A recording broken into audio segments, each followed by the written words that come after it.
এই পৃথিবী সাজিয়ে রাখছে সৃষ্টিকর্তা, তার আকার অনুসরণ ভাবে মানুষকে দেখাচ্ছে আমাকে স্মরণ করো।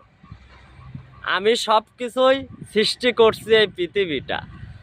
আসলে পৃথিবীর ভিতরে অনেক মায়া অনুভূতি লুকিয়ে আছে, ও সাধারণ মানুষ বুঝতে পারবে না। বিশ্বাস করতে হবে আকারে এত সৌন্দর্য দিয়ে রাখছে পৃথিবী সাজিয়ে, তার অনুভূতি ভালোবাসা কত সৌন্দর্য তার ভিতরে আছে কেউ বুঝতে পারবে না।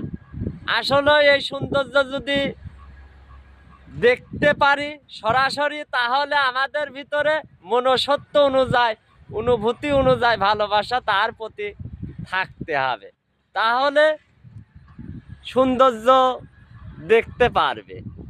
এটাই বাস্তবতা অনুসরণ।